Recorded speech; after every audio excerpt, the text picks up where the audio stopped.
Hello, world of YouTube. Now, I may be slightly tipsy tonight, so my tipsy brain has decided that, you know what, I'm going to do this with an accent this time, and I'm going to do one of my favorite accents, and by favorite, I mean one of my easiest accents, which is Southern. I don't want to be too stereotypical here, so I apologize if my accent's offensive. I'm not trying to be offensive, just trying to have some fun. So chapter 5 is Kenna. Yeah, I'm just gonna do this with this accent and see how it goes. Cool. Let's try this. Sitting on an inflatable mattress with my unnamed kitten, contemplating all the reasons I shouldn't go back to that bar. I didn't come back to this town to meet guys, even guys as good as looking as that bartender. I'm here for my daughter, and that's it. Tomorrow is important. Tomorrow I need to feel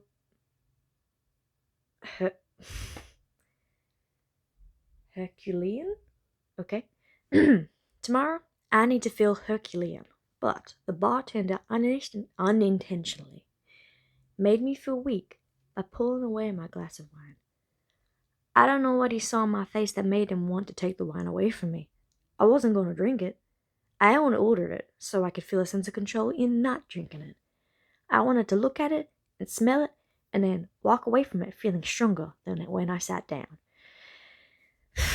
Now I just feel unsettled because he saw how I was looking at the wine earlier. And the way he pulled it away makes me think he assumes I have an active issue. He assumes I have an active issue with alcohol. I don't. I haven't had alcohol in years because one night of alcohol mixed with a tragedy ruined the last 5 years of my life. And the last 5 years of my life have led me back to this town.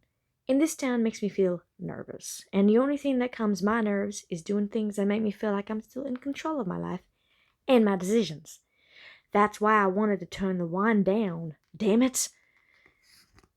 Now, I'm not going to sleep well tonight. I have no reason to feel accomplished because he made me feel the complete opposite. If I want to sleep well tonight, I'm going to need to turn down something else I want. Or someone. I haven't wanted anyone in a long, long time. Not since I first met Scotty. But the bartender was kind of hot, and he had a great smile, and he makes great coffee, and he already invited me to come back, so it'll be simple to show up and turn him down.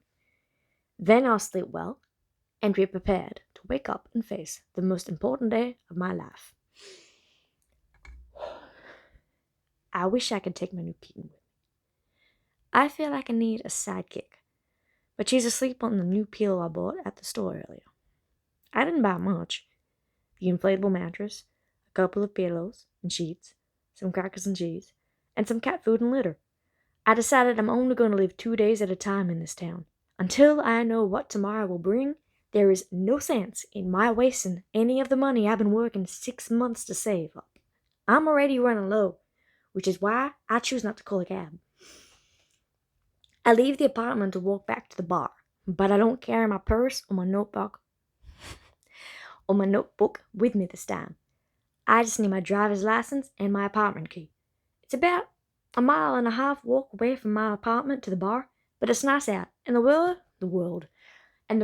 is well lit.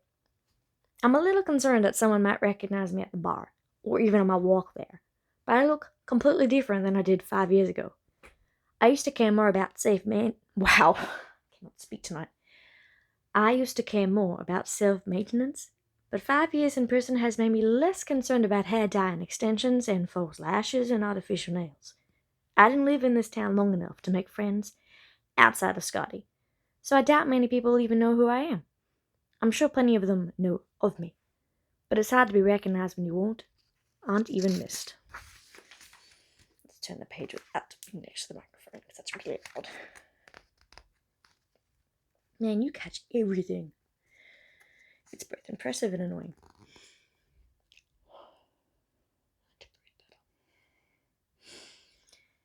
Patrick and Grace.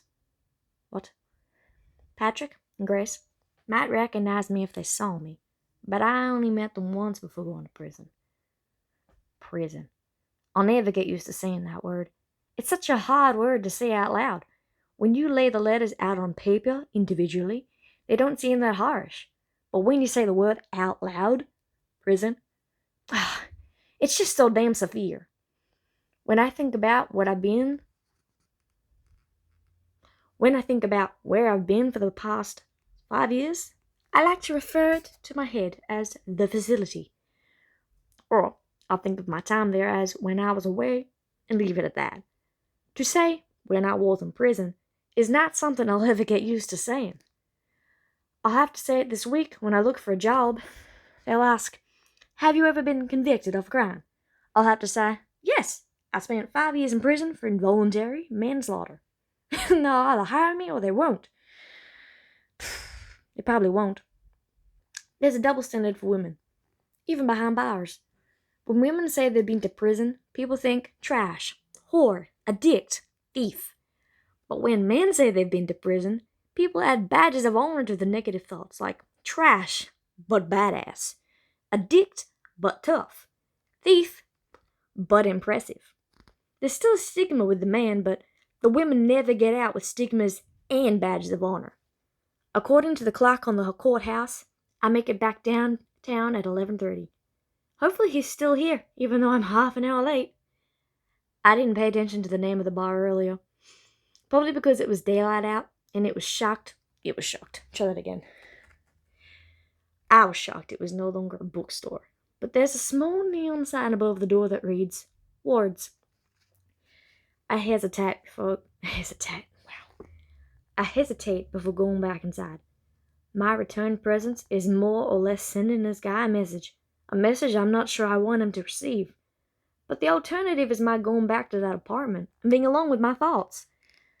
I've spent enough time alone with my thoughts over the past 5 years.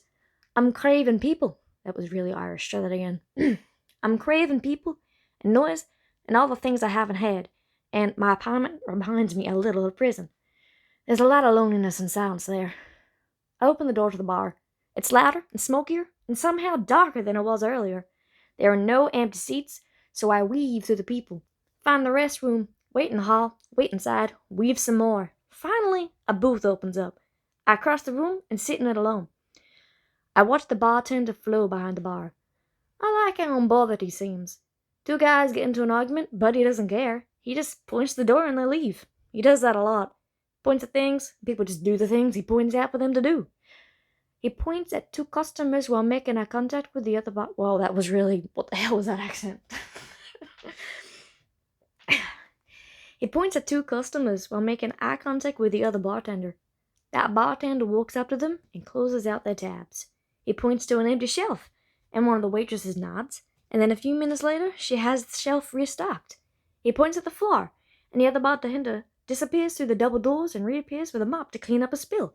He points to a hook on the wall, and another waitress, a pregnant one, mouths, "Thank you," and she hangs up her apron and goes home. He points, and people do, and then it's last call, and then it's time to close. People trickle out. No one trickles in. He hasn't looked at me, not even once. I second guess being here. He seems busy, and maybe I read him wrong earlier. Try again. And maybe I read him wrong earlier. I just assumed when he told me to come back later that he said it for a reason, but maybe he tells all his customers that.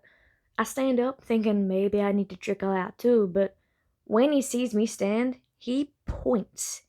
He makes a simple motion with his finger, indicating for me to sit back down. So I do. I'm relieved to know my intuition was right, but the emptier the bar gets, the more nervous I grow.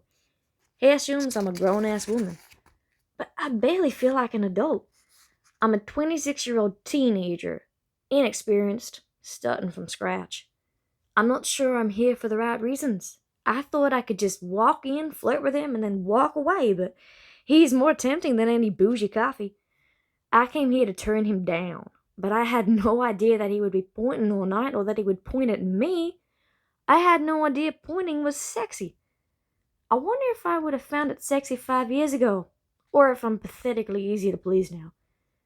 By midnight, we're the only two people left. The other employees have gone, the door is now locked, and he's carrying a case of empty glasses to the back. I pull up my leg and wrap my arms around it. I'm nervous. I didn't come back to this town to meet a guy.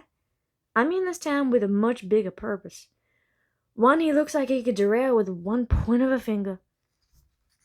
I'm only human, though. Humans need companions, and even though I didn't return to this town to meet people, this guy is hard to ignore. He walks through the double doors with a different shirt on. He's no longer wearing the purple-colored shirt with the rolled-up sleeves that all the other employees were wearing. He put on a white t-shirt. So simple, but so complicated. He smiles when he reaches me, and I feel that smile slip over me with the warmth of a weighted blanket. You came back. I try to act unaffected. You asked me to. You want something to drink? I'm okay. He touches his hair now, pushes it back, staring down at me. There's a war in his eyes, and I am by no means Switzerland, but he comes to me anyway. Sits next to me, right next to me. My heart beats faster, even faster than when Scotty came to my register for a 4th time, all those years ago. What's your name? He asks. I don't want him to know my name. It looks like he could be the age Scotty would be if Scotty was alive, which means he might recognize my name, or me, or remember what happened. I don't want anyone to know me, or remember, or warn the Landers that I'm in town. It isn't a small town, but it isn't huge either. My presence won't go unnoticed for long. I just need to go unnoticed for long enough, so I lie, sort of, and give him my middle name. Nicole. I don't ask him what his name is because I don't care. I'll never use it. I'll never come back here after tonight. I pull at a strand of my hair, nervous at being so close to someone after so long. I feel like I've forgotten what to do, so I just blurt out what I came here to say. I wasn't going to drink it.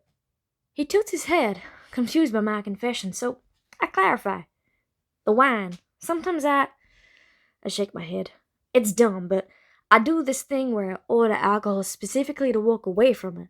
I don't have a drinking problem. It's more like an issue with control, I think. Makes me feel less weak. His eyes scan my face with the slightest hint of a smile. I respect that, he says. I rarely drink for similar reasons. I'm around drunk people every night, and the more I'm around them, the less I want to be among them.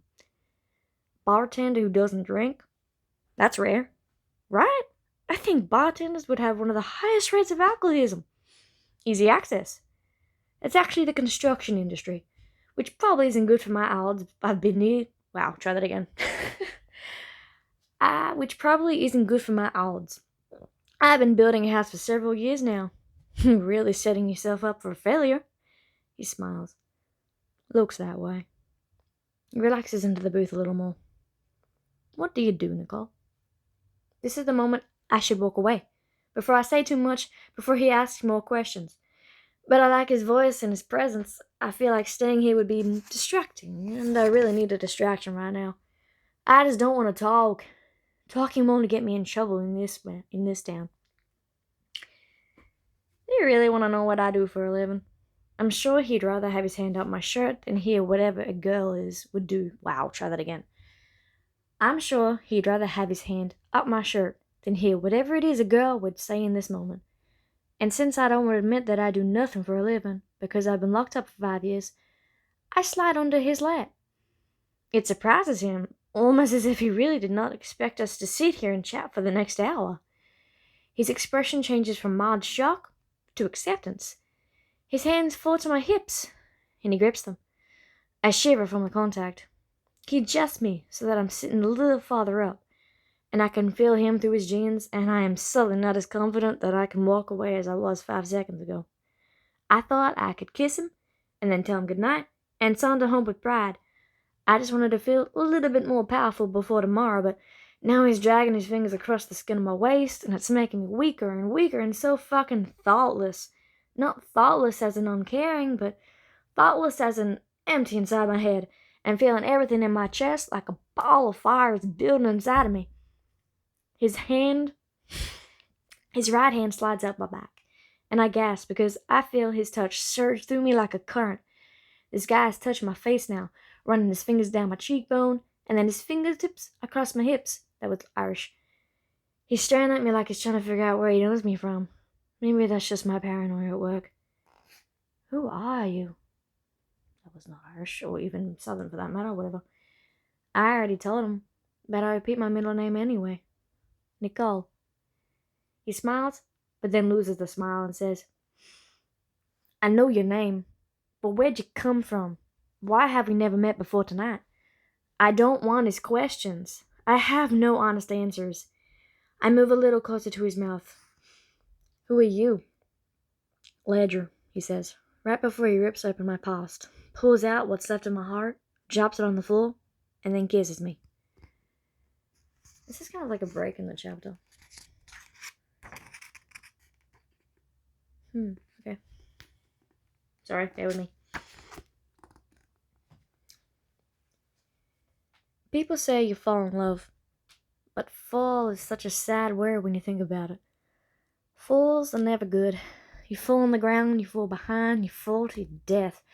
Whoever was the first person to say they fell in love must have already fallen out of it. Otherwise, they'd have called it something much better. Scotty told me he loved me halfway into our relationship. It was the night I was supposed to meet his best friend for the first time. I had already met his parents, and he was excited for that, but not nearly as excited as he was to introduce me to the guy he considered a brother. That meeting never happened. I can't remember why. It's been a long time. But his friend had to cancel, and Scotty was sad, so I baked him cookies, and we smoked a joint, and then I gave him head. Best girlfriend ever. Until I killed him. But this was 3 months before he would die, and on that particular night, even though he was sad, he was very much alive.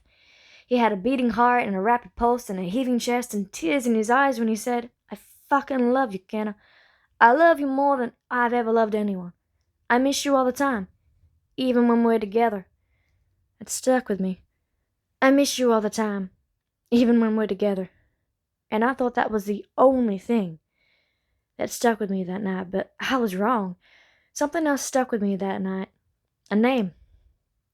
Ledger. The best friend who never showed. The best friend I never got to meet. The best friend who just put his tongue in my mouth and his hand up my shirt and his name in my chest.